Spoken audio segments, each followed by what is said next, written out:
उत्तर प्रदेश जनपद गाजियाबाद में धारा 144 लागू है और सड़कों पर हुड़दंग जारी है। कार की खिड़कियां से बाहर निकले हुड़दंग करने वाले ऐसे मनगढ़ंत पर उचित कार्रवाई कब होगी? वीडियो कोतवाली के जीटी रोड के जस्सीपुरा मोड़ का बताया जा रहा है। तस्वीर आपके सामने।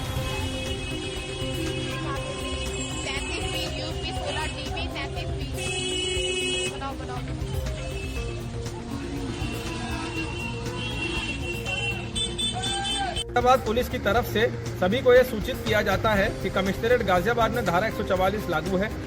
अगर कोई भी व्यक्ति बिना अनुमति के सार्वजनिक स्थान पर जुलूस, जनसभा या भीड़ एकत्रित करने का प्रयास करता है तो उसके विरुद्ध आवश्यक कार्रवाई भी की जा सकती है। पश्चिमी उत्तर प्रदेश के बागपत में नाबालिग संग दुष्कर्म के आरोपी को कोर्ट ने सुनाई सजा। पॉक्सो एक्ट के तहत आरोपी किरणपाल उर्फ नीलू को 20 साल की सजा सुनाई और 25,000 का लगाया जुर्माना। 6 साल पहले दोगढ़ थाना क्षेत्र में नाबालिग को बहला फुसलाकर दुष्कर्म की वारदात को दिया था अंजाम। जिला सत्र न्यायालय एडीजे पंचम जज सुशील कुमार द्वारा सुनाई गई सजा।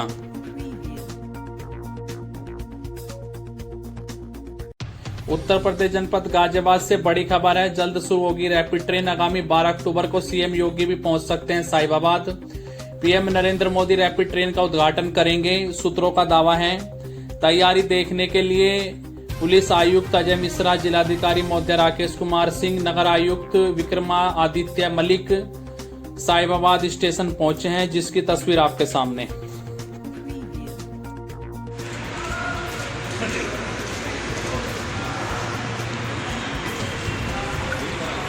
उत्तर प्रदेश के बुलंदशहर में हथियारों के बल पर बैंक में दिनदहाड़े लूट हो गई। 7 लाख रुपए की लूट बताई जा रही है। यह घटनाक्रम कोतवाली देहात थाना क्षेत्र के नीमखेड़ा स्थित इंडियन ओवरसीज बैंक का बताया जा रहा है।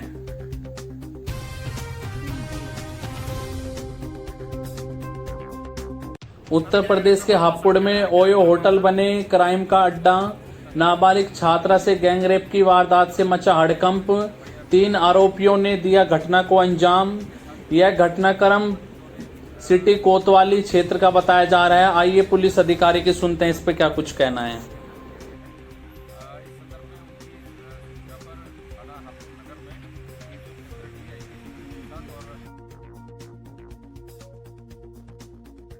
का मेडिकल कराया जा रहा है और जो अन्य स्टूडेंट्स हैं वो कलेक्ट किए जा रहे हैं। जो भी साक्ष्य पाया जाएगा सीधा से कार्रवाई सुनिश्चित करेंगे। सर, जो आरोपी हैं उनकी किसी गिरफ्तारी? इसमें से जो मुख्य कल्प्रिट बताया गया है वो पुलिस की हिरासत में है और उससे घटना के बारे में जानकारी दी। चुनाव आयोग के द्वारा आज 5 राज्यों की चुनावी तिथि की घोषणा कर दी गई। घोषणा करते के पश्चात ही तमाम राजनीतिक दल सक्रिय हो गए और सभी ने अपनी अपनी तैयारी की पूरी संभावना जताई और जीत का पूरा भरोसा दिलाया। आइए सुनते हैं तमाम राजनीतिक दलों का क्या कुछ कहना है।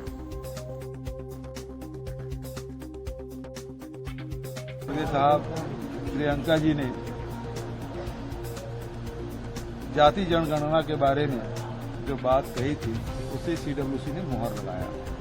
सभी सदस्यों ने एक मतेन कहा कि जाति जनगणना होना चाहिए, क्योंकि इससे चाहे वो किसी वर्ग को, मान लो हम अनुसूचित जाति या जनजाति या पिछड़े वर्ग कहते हैं, अपर क्लास की बात करें, इसमें बहुत सारी ऐसी जातियां हैं जो 75 साल में विकास के दौर में पिछड़ गए हैं, या शैक्षणिक रूप से हो या आर्थिक रूप से हो।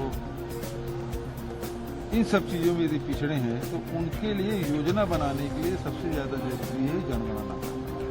हम अपर क्लास में भी देखते हैं बहुत सारी ऐसी जातियां जो अपर क्लास में आते हैं लेकिन आर्थिक और शैक्षणिक स्थिति उनकी कमजोर है। पिछड़े वर्ग में भी देखें बहुत सारी जो छोटी छोटी हमारी जातियां जिसकी संख्या कम है या शैक्षणिक रूप से आर्थिक रूप से कमजोर है, उसके लिए योजना बनाना। अनुसूचित जाति जनजाति में भी आप देखेंगे बहुत सारी जातियां हैं और उसके आगे बढ़ाने के लिए जाति जनगणना होना जरूरी है। इस बात से मुहर लगा। अपने कार्यकर्ताओं के साथ अपने अस्तित्व की संपूर्ण क्षमता झोंक के हम लोग काम करेंगे और निश्चित तौर पर भारतीय जनता पार्टी की सरकार बनाएंगे, क्योंकि यही प्रदेश के और प्रदेश की जनता के हित में है।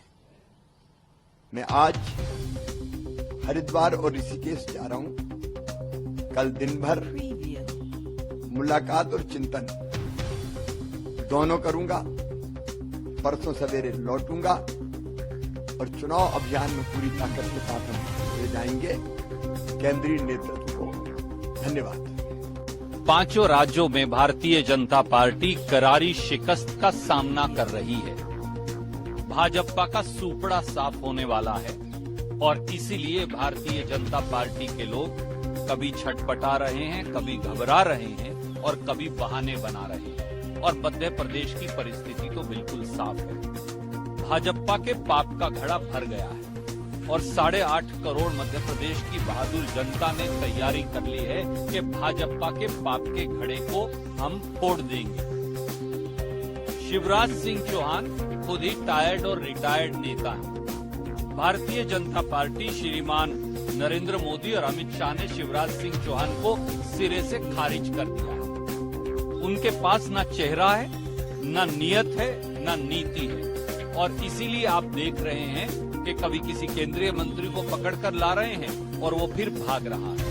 भारतीय जनता पार्टी के 18 साल के आकंठ भ्रष्टाचार के खिलाफ, भाजपा के युवाओं के भविष्य को मंडी में बोली लगाकर बेचने के खिलाफ, किसानों पर हुए अत्याचार के खिलाफ, दलितों और आदिवासियों के खिलाफ हो रहे हर रोज दमन के चक्कर के खिलाफ, महिलाओं के साथ हो रहे अनाचार के खिलाफ मध्य प्रदेश अब तैयार है और मध्य प्रदेश वोट की चोट से भाजपा को बाहर करेगा और कांग्रेस और कमलनाथ दोनों की गारंटी पर अब मध्य प्रदेश को विश्वास है। धन्यवाद। नहीं, हमारा जो इंडिया का संगठन है वो बहुत मजबूत है और उसमें आपसी सौहार्द है, सद्भाव है और उसकी मजबूती से हम लोग बहुत अच्छा प्रदर्शन करेंगे और भारी शिकस्त देंगे भाजपा को।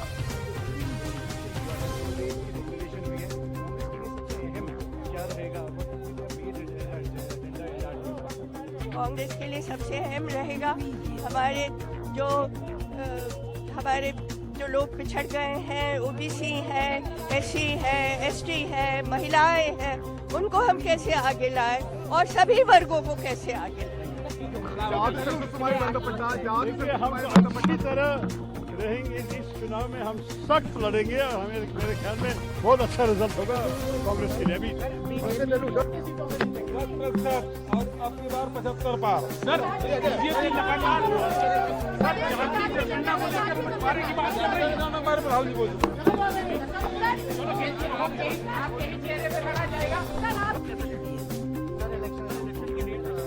देखिए वो तो एक्सपेक्टेड ही था कि अनाउंस होगा।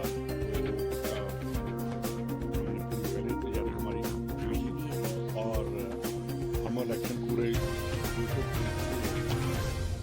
फील्ड में जाएंगे और जो हमने काम किए हैं उनके बारे में बात करेंगे। जैसे आज ही हमारी मीटिंग जो हुई है कास्ट बेस्ड सेंसस पर, तो उस पर भी जाएंगे कि क्या है, कितने जिसका जो हक है उसको मिलना चाहिए। साथ जो हिंदुस्तान में जो बीजेपी की योजनाएं हैं उनका भी जरूर पर्दाफाश करेंगे कि बात कुछ और करते हैं, जहां इलेक्शन है वहां कुछ और बोलते हैं। एक नेशनल जो है इशू बनाकर इनको प्राइम मिनिस्टर को जाना चाहिए, ताकि एक स्टेट लेवल के लीडर की तरफ बात करनी चाहिए। इस स्टेट में जाते हैं उसी की बात करते हैं, दूसरी स्टेट में जाकर पूरे हिंदुस्तान की बात नहीं करते। वो नहीं कहते कि मैं राजस्थान में क्या बोल कर आया हूँ, मध्य प्रदेश में क्या बोल कर आया हूँ। वो कहते हैं नहीं मैं तो यहाँ का रहने वाला हूँ, मेरे को ऐसे लगता है मैं अब यहीं पैदा हुआ था, ऐसे करेंगे। वो बातें जो हैं वो लोग अब नहीं सुनना चाहते। लोग चाहते हैं कि हिंदुस्तान के बारे में आपके क्या व्यूज हैं। हमारी पार्टी का जो स्टैंड है हम उसी पर खड़े हैं और अपने जो प्रोग्राम है उनको लेकर जाएंगे। बीजेपी में अभी तक सीएम चेहरा नहीं बन पाया, ऐसे आपकी तरफ से भी अभी तक कोई? देखिए हमारी पार्टी में कभी भी ऐसा नहीं हुआ। हमारी पार्टी हमेशा पंजाबी कमीशन पर ही इलेक्शन लड़ती है और हम जीतेंगे, 5 राज्यों में जीतेंगे। सबसे बड़ी बात यह है कि भाजपा के अंदर जो हमारे प्रमुख विपक्षी हैं उनमें घबराहट है और ये घबराहट। राहुल गांधी लद्दाख गए थे, जीत हासिल हुई है, क्या कहेंगे जीत? ये हम वहाँ के लोगों को बहुत बधाई देना चाहते हैं और ये 5 राज्यों के चुनावों की घोषणा से पहले एक शुभ संदेश है। जो हमारी लद्दाख में जीत हुई है वो एक शुभ संदेश है। क्या मुख्य मुद्दे रहेंगे? हवा बदल गई है और देश जो है बदलाव चाहता है और इसीलिए देश कह रहा है कि भारत जुड़ेगा, इंडिया जीतेगा। 5 राज्यों का जो चुनावी शेड्यूल है वो अनाउंस किया है और हम इसका स्वागत करते हैं। जनता उतारू है अपना निर्णय सुनाने के लिए और 23 नवंबर को राजस्थान में वोट पड़ेंगे, उसका हम सब स्वागत करते हैं। पूरी पार्टी मुस्तैदी से चुनाव मैदान में तैयार खड़ी है और मुझे पूरा विश्वास है कि जो पिछले 25-30 साल में नहीं हुआ वो इस बार होगा और कांग्रेस पार्टी की सरकार दोबारा प्रदेश में बनेगी। इस बात पर पूरा हमको विश्वास है। राहुल जी ने, खड़गे साहब ने, प्रियंका जी लगातार दौरे कर रहे हैं और जो माहौल है, जो फीडबैक हमको मिल रहा है लोगों से, कार्यकर्ताओं से, पब्लिक से, वो पार्टी के पक्ष में है और सभी स्टेट्स में कांग्रेस की स्थिति बहुत मजबूत है। हम लोगों ने जो योजनाएं बनाई हैं, मैनिफेस्टो में जो वादे किए थे, उसको जनता ने पसंद किया है। सरकार संगठन में मिलकर काम कर रही है और मैं ऐसा मानता हूं कि 2023 के चुनावों में सभी स्टेट्स में, विशेष रूप से मध्य प्रदेश, राजस्थान, तेलंगाना, छत्तीसगढ़ में कांग्रेस पार्टी की सरकार बनेगी। हम लोगों ने हमारी कोर कमेटी की मीटिंग हुई थी 2 दिन पहले और वहाँ पे निर्णय लिया गया था कि राजस्थान भी सर्वे करवाएगा कास्ट बेसिस के ऊपर और उसको सरकार ने इम्प्लीमेंट किया, आदेश जारी कर दिया है, जैसे बिहार में हुआ है। राजस्थान में हमारी पार्टी और सरकार ने मिलकर इस निर्णय को लिया है और आज भी कार्य समिति का जो निर्णय हुआ है उसमें पूरा समर्थन इसको दिया है। हम चाहते हैं कि लोगों की जनगणना हो, ताकि जो पॉलिसी मेकिंग है, बजट है, एलोकेशन है, फंडिंग है, जो टारगेट हमारा है वहाँ तक उनसे वो पहुँच सके, ताकि अब तक जो लोग जिनकी ढंग से गिनती नहीं हो पाई थी उनको पॉलिसी में लाने का मौका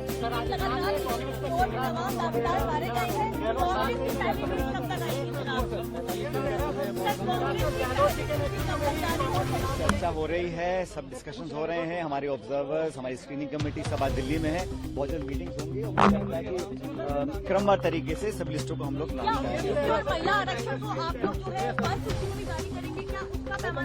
जो भी लिस्ट बनेगी कार्यकर्ताओं की बनेगी, जो डिजर्विंग हैं, जो विनेबल हैं, मेरिट के आधार पर, जैसे मैंने पहले भी कहा, इसमें किसी का पक्षपात या कोई तेरा है मेरा नहीं होगा। जो ग्राउंड रिपोर्ट्स फीडबैक के आधार पर आएंगी, सर्वे रिपोर्ट्स आएंगी, जो विनिंग कैंडिडेट्स होंगे उनको पार्टी मैदान में उतारेगी। और मैं हमेशा से कहता आया हूँ कि नौजवानों को और मौका मिलना चाहिए। जो लोग जो वंचित हैं, जो गरीब हैं, जो पिछड़े हैं, महिलाएं हैं, उन सब लोगों को और मौका मिले और अच्छे पढ़े लिखे नौजवान लोगों को मौका मिलेगा तो देश की राजनीति के लिए अच्छा संकेत है। कांग्रेस पार्टी सबको साथ लेकर चलती है और हमारी नेता राहुल गांधी जी हैं, कांग्रेस के अध्यक्ष जी हैं, वो लगातार कार्य करें, आगे भी करेंगे। केजरीवाल पर क्या है? आपको लगता है कि वो एक आपके लिए नुकसान साबित होंगे सर? आम आदमी पार्टी आपके लिए नुकसान साबित होगी, आपको लगता है? इंडिया अलायंस मजबूत है, हम लोग मिलकर काम करेंगे आने वाले समय में। हमारा मुख्य उद्देश्य है बीजेपी और एनडीए को 2024 में हराने का। विधानसभा चुनाव में तो वो पूरी सारी सीटें अपने उतार रहे हैं सर। विधानसभा सीटों पर आम आदमी पार्टी अपने सारे उम्मीदवारों को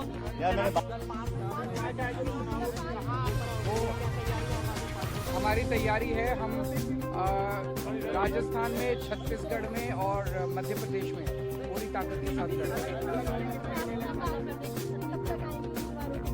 जल्दी आने वाली है, बताएंगे आपको जो भी होगा। और राजस्थान में 23 नवंबर को है, तो राजस्थान में हमने अपने 3 कैंडिडेट्स का तो अनाउंस कर चुके हैं और तेलंगाना का भी अनकरीब में कर देंगे। और ईसीआई ने जो डेट्स दिए हैं, हमारी पार्टी इस इलेक्शन के लिए शुरू से ही तैयार थी और तैयार है और हमारी वाहिद पार्टी है जो साल के 12 महीने पिछले 4.5 साल से हम लोग जनता के दरमियान में रहकर काम करते हैं। और मुझे यकीन है कि ख़ास तौर से तेलंगाना में जहां पर हमारे एमएलएज हैं और जहां पर हम लड़ेंगे, वहां की आवाम हमारी काम को, हमारी एक्सेसिबिलिटी को, हमारे अवेलेबिलिटी को, हमारे पार्टी के मेंबर्स की उसके ऊपर हमारा साथ देगी और इंशाअल्लाह हमको यकीन है कि एक बहुत बड़ी कामयाबी से अल्लाह हमको हमकिनार करेगा और हम पूरा ताउन करेंगे कि इलेक्शन पीसफुल हो और सही इलेक्शन स्पिरिट में हो। हमने ये बात जब इलेक्शन कमिश्नर ऑफ इंडिया के 3 कमिश्नर आए थे, चीफ इलेक्शन कमिश्नर से भी हमने ये कहा था कि हमारी पार्टी की तरफ से पूरा ताउन होगा और हम चाहेंगे कि इलेक्शन फ्री एंड फेयर हो और हम यही कोशिश करेंगे और हम चुनाव लड़ेंगे, अच्छी तरह से लड़ेंगे।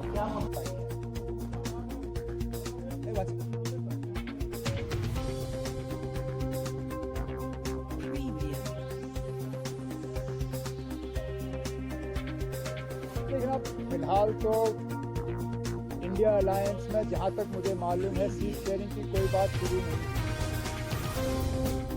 और एक तरफ से मैं कहूं तो मुझे इस बात का अफसोस भी है, क्योंकि अब कई महीने हो गए हमें पटना, उसके बाद बेंगलुरु, उसके बाद मुंबई, फिर कोऑर्डिनेशन कमेटी की मीटिंग, 1 महीने से ज़्यादा हो गया शरद पवार साहब के घर में दिल्ली में। लेकिन जब मैं बाकी पार्टियों के जो मेरे दोस्त हैं उनसे मालूम करने की कोशिश करता हूं कि कहीं पे आपकी सीट शेयरिंग पे कोई बातचीत शुरू हुई है, तो वहां से सुनने में आता है कि नो डिस्कशन हैज स्टार्टेड। हम भी डिस्कशन के लिए तैयार हैं, आ जाएं, हम बैठ के बात करेंगे, क्योंकि मकसद यही है जिस तरह करगिल में बीजेपी को रोकना मकसद था, उसी तरह जम्मू कश्मीर में भी हम बीजेपी को रोकना चाहेंगे, लद्दाख में हम रोकना चाहेंगे। दिल्ली के हैदराबाद हाउस में दोपहर के भोजन के दौरान तंजानिया के राष्ट्रपति और अन्य प्रतिनिधियों ने तंजानिया के गीत सुने। पीएम मोदी, एनएसएस डोवाल और विदेश मंत्री डॉक्टर एस जयशंकर भी मौजूद रहे।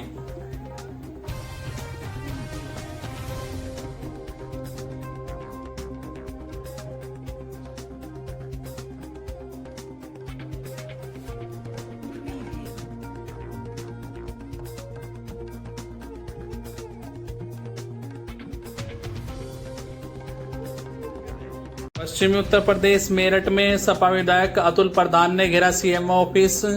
डेंगू के बढ़ते मरीजों के आंकड़े और बुखार से हो रही मौतों से नाराज हैं सपा विधायक। सीएमओ ऑफिस के डॉक्टरों को सुनाई विधायक ने खरी खरी। 10 साल से पहले तो भर्ती होंगे, हम एक की शिकायत करेंगे, दूसरी शिकायत करेंगे, जिसने शिकायत करी तो उस पर आपने कार्रवाई क्या करी डॉक्टर पे? आप बताओ ना, डॉक्टर का नाम क्या है, ऑपरेशन कौन करने जा रहा है, गरीब आदमियों की हालत क्या है?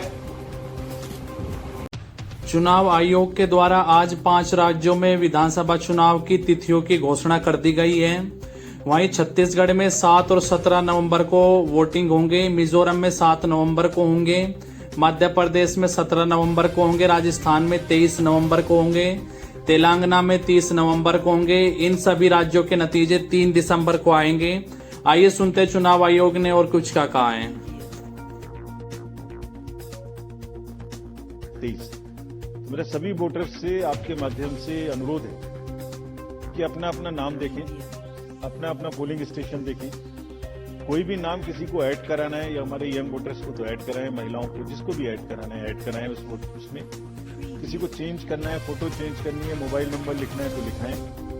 घर घर में house to house survey is being undertaken by BLOs from 17/10/23 to 30/11/23, यानी 17 अक्टूबर 23 से 30 नवंबर 23 तक पूरी कंट्री में किसी को भी वोटर लिस्ट से संबंधित कोई भी एडिशन कराना है, डिलीशन कराना है, कोई भी नाम में मॉडिफिकेशन कराना है, everybody is welcome to do this either through BLO or through the voter helpline BHA application.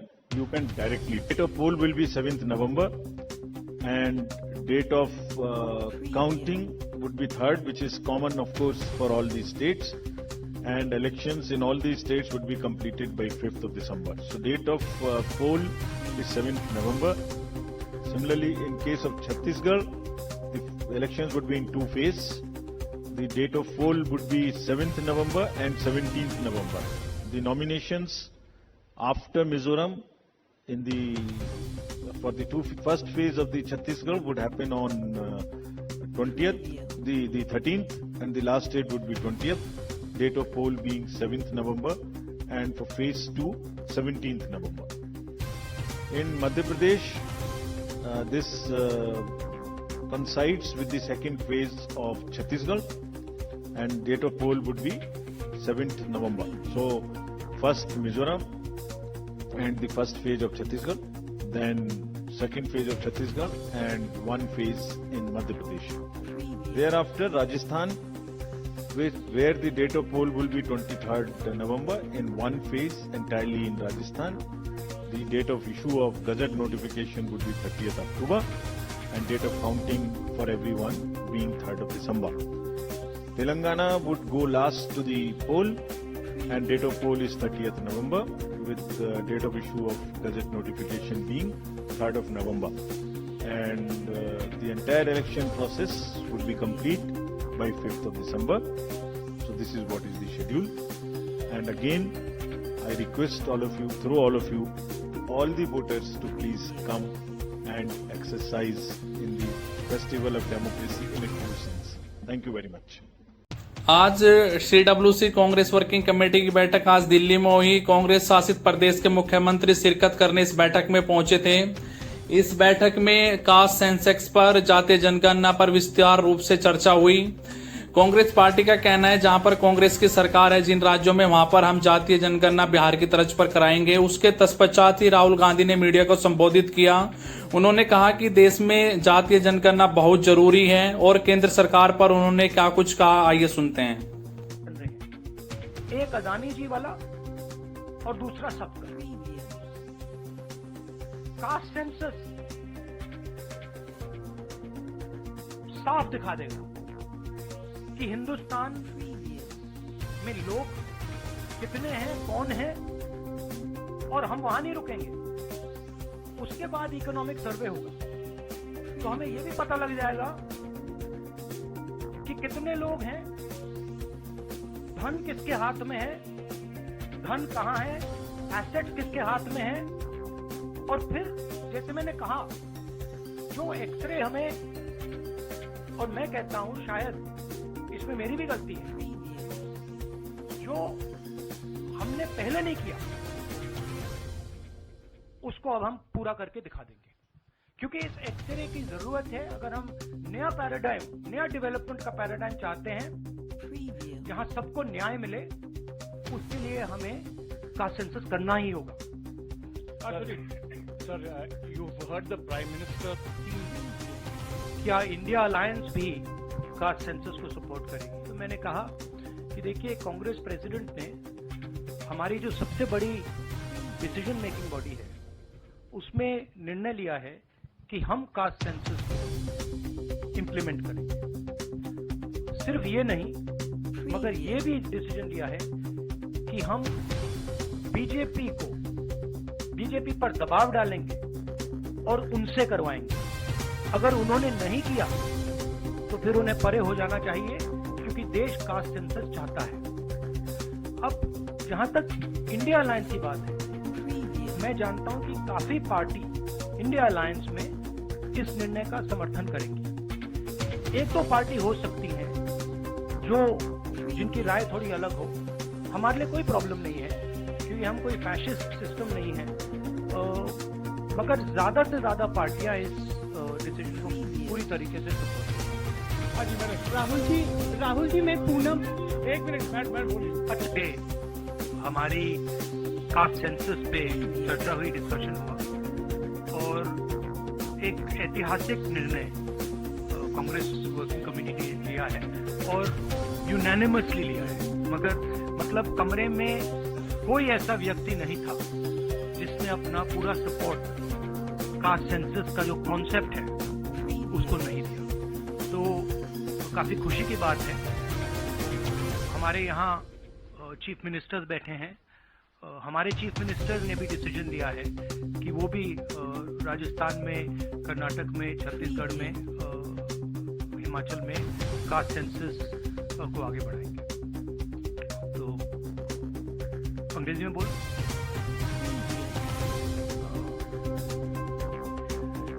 पश्चिमी उत्तर प्रदेश के जनपद बागपत में गन्ना किसानों ने बकाया गन्ना भुगतान की मांग करते हुए किसानों ने सौंपा डीएम को ज्ञापन। आइए सुनते हैं किसानों का क्या कुछ कहना है।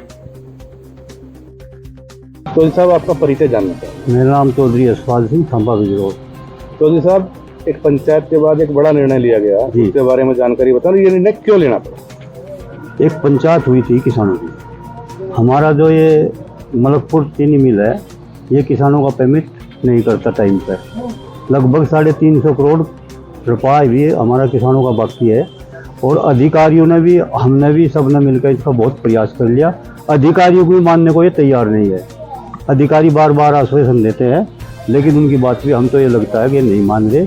और अब बड़ी पंचायत करके हर खाप ने, हर किसान ने, क्षेत्र के पूरे किसान ने 9 तारीख को दिल्ली जो मोदी भवन है उसके घेराव का निर्णय लिया है और सभी किसान उसमें सहयोग करेंगे जान। अच्छा, अगर वहाँ भी आपकी मांग नहीं मानी जाती, वहीं धरना दिया जाएगा उसके बाद, यानी कि मिल मालिक के खिलाफ धरना दिया जाएगा। अच्छा, कितने गांव पर जो है क्षेत्र में आते हैं मिल के क्षेत्र में? लगभग 83-84 गाँव आ गए।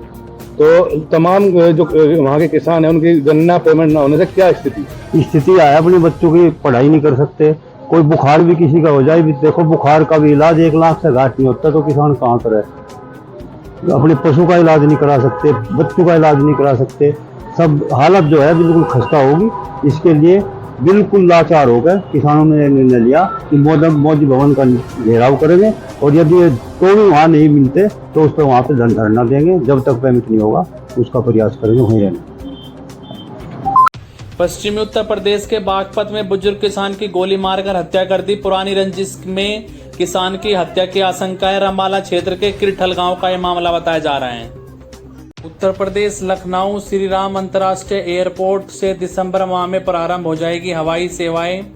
श्रीराम एयरपोर्ट निर्माण का 85% कार्य पूरा हो चुका है। एयरबस के A320 एयरक्राफ्ट की लैंडिंग की भी मिलेगी सुविधा।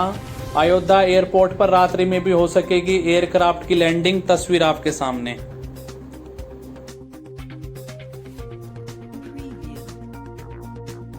पश्चिमी उत्तर प्रदेश का मेरठ नगर निगम विवादों से घिर गया। आरोप है कबाड़े के जुगाड़ से राष्ट्रपति महात्मा गांधी का स्टैचू बना दिया। चारों तरफ किरकिरी होने के बाद फिर ये स्टैचू हटा दिया गया।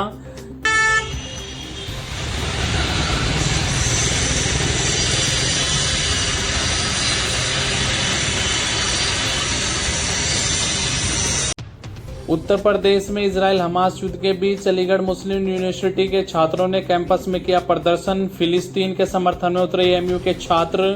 आपको बता दें कुछ दिन पहले प्रधानमंत्री नरेंद्र मोदी ने इजराइल का समर्थन किया था।